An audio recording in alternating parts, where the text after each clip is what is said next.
The people want to know, hun, are you still pregnant?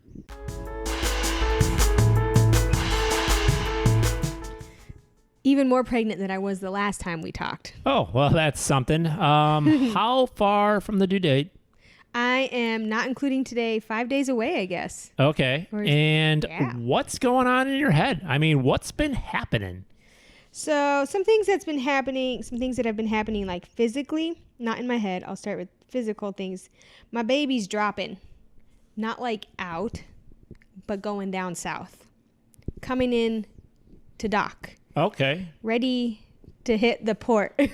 Sure. Coming in for a landing, something like that. Okay. How many analogies can we use? I don't know. Probably a lot. So what happens when a baby drops? What's this deal? It means that he's like, what I envision is like him like army crawling, or her army crawling with the shoulders, just going down the canal. Okay. And moving around a lot. I just saw my belly moving. It was belly dancing without even any intention there. Okay. Now, I don't know. Let's go.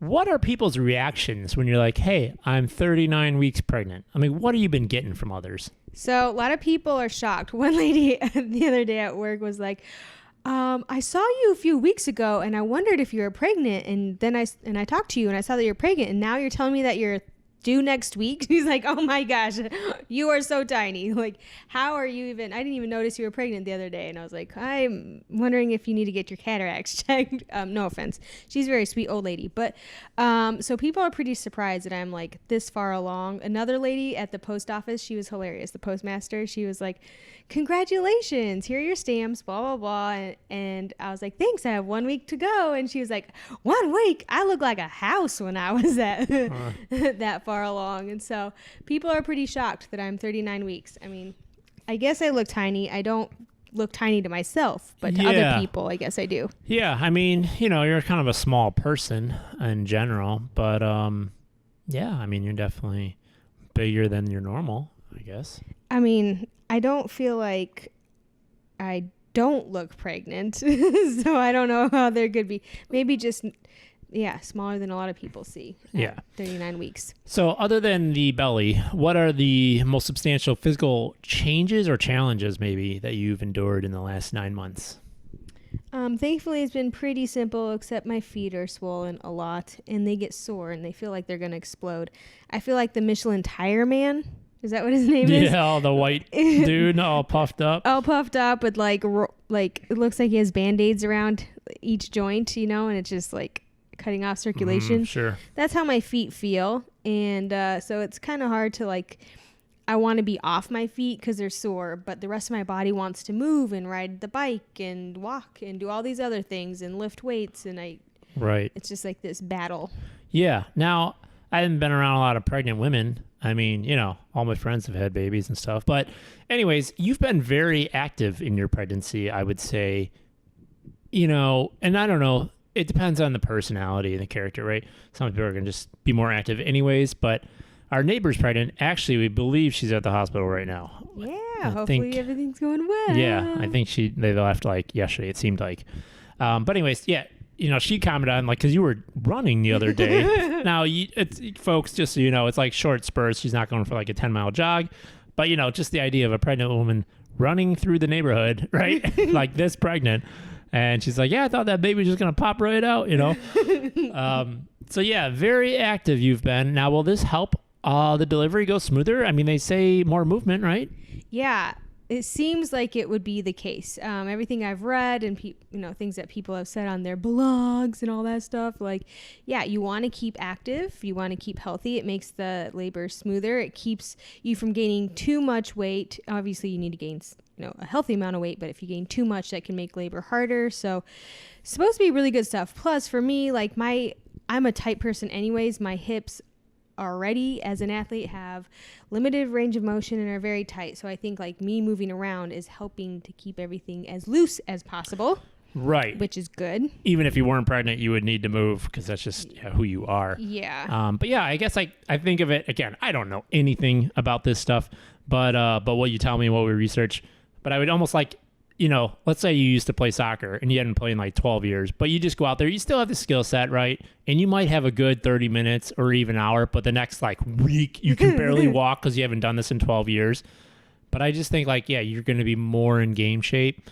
I mean, the delivery could throw any surprise at you, but hopefully this will help things just kind of go slower. Your body will be stronger, all these kind of things. The recovery will be quicker. Yeah, a lot of people say that the recovery is quicker, depending, you know, as long as you're not doing the wrong type of exercises. But another thing, like a lot of people are kind of say like, this is almost like a marathon event, is delivering a baby. You're going on for hours and hours, and your body's enduring intense muscle cramps, and you're using a lot of nutrients to go through this. The more you can train your body, just as any other athletic event, like the better shape you're going to be in, the better your recovery is going to be. So, you know, hopefully that's the case. As you said, you never know.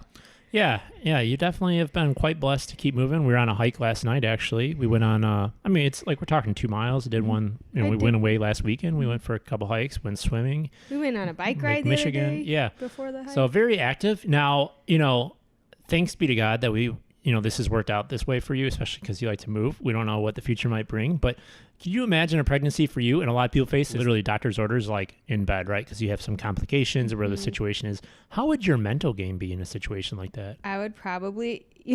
How would my mental game be? I was just going to say, you would be the one suffering from that terribly. I'd probably be so depressed and just be like, oh my gosh, like just dying inside. My soul would be dying. And I've actually thought about this before. I sprained my MCL once. Playing ultimate frisbee, I caught the frisbee in the end zone. That's all that really matters. And then my friend, I can't even remember his name now. This was years ago, but he was like 6'1", 6'2", and he ran into me and knocked me over, and I sprained my MCL. Anyways, I was on crutches for like a month, and I was in a brace, and I couldn't do my job in the full capacity, and I couldn't hike, and I was like, I was a basket case, you know, and I was just like so depressed. I was like, oh my gosh, my life is terrible. And I was like, Jesus, if I'm ever bedridden, I'm going to need your grace because I can't handle this. So I think I would have a really rough time. I would concur. I mean, this girl, if she's in shelter too long, she just starts going bonkers. And I mean that with all love. And I totally get it too. I'm kind of the same way. But I somehow, I don't know. Maybe I manage it differently than you. Like you start getting mad. I just maybe get like stressed or something. I don't know. But yeah, everyone handles things differently. Yeah, I go crazy. I go a little mental, you guys. It's not even, it's funny in hindsight, but in the moment, it's not pretty. It's not pretty, folks. But you know what? We try to help each other out, and it helps that you know one another, you know, kind of how to deal with them in those times. Right. If that happens, though, just for future reference, any of you out there, you see me in that situation, you just stay bring clear. Me some, stay clear, that's something, or bring me some plants, or take me outside, put me in a bed, a reclining bed outside, and I will be the happiest person ever. So for years, I've been praying, like, thank you, Lord, for my legs. And for the ability to move. Because again, you know, I'm very active as well, athletic all my life, all these things. And I just love to move. And I always thought about those who can't, right? There's so many people who can't, whether you're elderly, you know, you were a veteran, something like that, right? So physical injuries, any kind of situation. And there's to be a lot of listeners out there probably who can experience this. And I'm just like, wow, how would I deal with that? I'm like, God, I pray for them to have the peace. Because I know as much as I like my legs and moving around and stuff, I know with God's grace, you can still have complete happiness and fulfillment. Not to say it wouldn't be a cross, but I know that grace is there, but I'm like, my brain can't quite realize it, you know? And here's the thing. Sometimes I'll be moving around all the time, like going on walks, going on all these things, and they're great. I love nature, getting out. But a lot of times I'm trying to pray to the Lord, and I notice I'm a little bit more busy, you know, on the nature walk, and it can be beautiful. You can connect with Him. My best prayer always is when I'm like in a quiet room, just like the Bible says, right? You shut the door and like, I'm just like one-on-one because I cut all distractions out. You know, I almost sometimes got to turn the lights off, like no distractions, and just like start to pray from Him within me. And those are always my best prayer moments. They always outdo my prayers in nature, like always for me. Now there could be some people, you know, works different for them. But I'm just like, I know the peak of life is not having my legs. Like, that's not why. You know, I love to move and, you know, whatever that's in me. But yeah, I wrestle with that, and I thank God all the time. And every Saturday, this is what I do. I pray for people who can't move, and I pray, Lord willing, that we'll keep our movement as long as we can and can glorify Him with it. But I know it's not the top. Where are we going with that topic? I don't know, but yeah. Well, I think it's important to realize that like whatever the cause, whether it's because of pregnancy or even having children and you can't move because you're bound to what their movement is, right? So you can't hike, for example, as fast as you might want to if you have children with you because you're limited to their pace or whatever it is. Or maybe you're a caregiver and you are not able to move as freely as you would like to because you're in charge of this other person or whatever it is, the examples you gave. What is our ultimate end? And I think that is where the peace comes from. Those situations are really hard to be in. But if you have that end vision in mind, which is Jesus himself, like it makes that bearable, not easy, not likable, but bearable. And maybe that's what you're getting at. No matter what we go through, what sufferings we go through, whatever their cause is, like there's always a greater purpose for life than just having that health or the ability to do whatever you want. Right. In some circumstances, and this can relate to anything in life, like I can't do an activity anymore. I don't just mean physically. Maybe it doesn't work in my schedule or something like this, right? Many things. I can't see this person that I used to love to hang out with or whatever the deal is. If that is the Lord's will, then it's up to me to, some of the language you could use is like die to yourself, right? To like sacrifice that, to accept that suffering and to say, this is real. I can, and I don't mean in a bad way, but I can pout about it, be mad about it. And that's going to happen. That's totally human. I do that all the time, right? But eventually I need to get on to God's plan. And there, finally, once you embrace that suffering, and this is hard. I'm not saying I've mastered this at all, and I don't know what's coming down the road, right? Pray for me. But like once you embrace that, then you get to what the saints find all the time, which is freedom in Christ. And then even without my legs, I know if the Lord takes my legs from me in this life, as much as I like moving, I know there's a freedom. It's not like, oh, life's over for me. This is going to be horrible the rest of my days. There'll be suffering and there'll be days where I wish I could play hockey and stuff. But I know there's a freedom because there is God. Like we said it, my legs or whatever you're talking about, whatever thing you have to give up, that's not the end. God is the end. Those are means to an end. But his grace is sufficient. That's right out of the scripture, for each moment. And there is a freedom. There's a suffering and there's a beautiful cross there that you can offer up. But I know there's a freedom and I know there's peace. And that's my hope when I pray for veterans. I'm just hoping that they can get to that place with God, right? They can get to that freedom and then have a great life. Like you don't know. By me moving around and doing whatever I do, there's many things I don't do where if I was just in one spot, maybe become a great author or whatever the deal is. Like there's always more life and more to do, and right. Yeah. You don't know what doors, I hate that cliche phrase, but it's the best analogy, whatever. You don't know what doors or opportunities that God wants to bring through that. I think of the saints, like so many saints did their great accomplishments on earth. They had their movements or opened their orphanages or had their huge impact on the world through illness or through incredible persecution, right? It was like through those moments of suffering that some of the greatest influencers pre-TikTok and Instagram made the world a different place for the better. And something that I've been thinking about a lot lately, particularly just in recent prayer, my life is not my own. And that phrase, I've had to really tell myself that and really change my mental game to that idea. My life is not my own. There are things that I want, but my life is not my own. And I have to realize that God is trying to sanctify me. God is trying to make me the person he intended me to be through these mini deaths, these little martyrdoms, right? So yes, I'm away from mountains. Okay, that is a martyrdom that is not overlooked, but is my path to holiness. This is my vocation now. And like, I was thinking the other day when someone was talking about a job situation, and it made me think, oh, what about my job situation? Like, what is my future going to be like? And blah, blah, blah. And I just started thinking so far ahead, and I realized that my peace was being robbed. There was some joy and excitement at thinking about different opportunities that could be in my future, but I realized, no, my peace actually is here where God has me. And I actually do find true joy in that. And that has been like the greatest act of surrender that I've had in a while, is to say like, no, Lord, you have me here and I'm going to live right here. I'm not going to think about whatever in the future, different jobs, different houses, different benchmark moments in life, because that's not where God has me. So I don't know. There's a lot there. Yeah, great reminder. And it's true. Like, I know logically it's tougher in those moments, but like when you're in a place, even at your job, and you're like, I just don't want to be here. I just want to go home.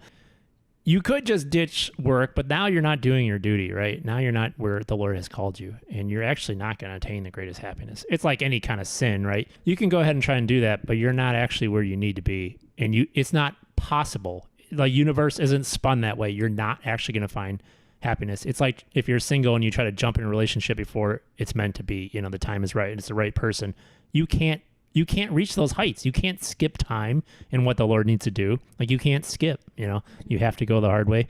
And for us to bring this back to pregnancy, that's going to be a diaper at 3 a.m. and a whining, a whining little bucket of love. Yes, a bucket of love and a lot of urine. And so that's where we're headed. And we got to remember that. And hopefully our life has taught us, I think being older, you hear it from so many, we're older. So having our first child, everyone around us has babies. So it's like the ideas aren't new. So hopefully going into it, we'll be able to embrace like, yes, here we go. Like, I know this is the suffering. It won't just like smack us in the face. Like, what's this? I'm tired. Like, we know we're going to be tired. We know it's going to be hard, but hopefully we can just really enter into that space. Because that's a benchmark moment in your life, really. And friends of mine who are already past that with their kids are like, yeah, in some ways it was hard. It was a suffering, but I actually kind of miss some of that, and so we have to embrace that moment and be right there with our child, just like God is with us when we're whining and pooping. Lots of pooping, mostly because of the beet juice and the mushrooms. Right. Go ahead and watch that episode. So is there anything else to wrap up from this labor before you give the baby that you want to share? I don't know, what's on your heart the Lord's been doing?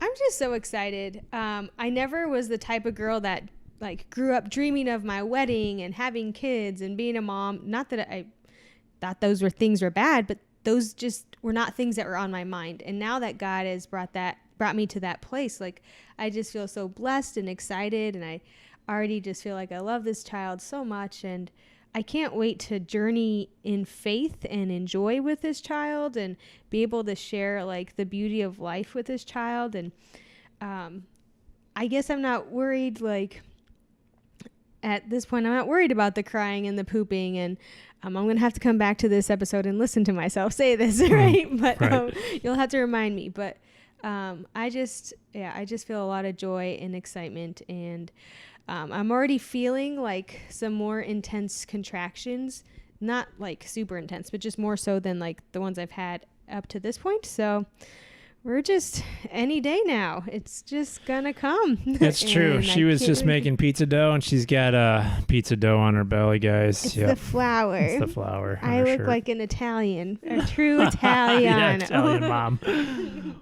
That's beautiful. Well, we appreciate everyone's prayers for this delivery and our parenthood to come. Yes, indeed. Thank you so much. And know that part of my offering during this labor is for y'all. I'm definitely going to be praying as much as I can be. I'll have intentions for people as I'm suffering through my labor. So if you have any prayer intentions in particular that you want to send our way, so that way we can take them with us to the hospital and really just make this a moment of prayer and offering up for you all, please don't hesitate to reach out.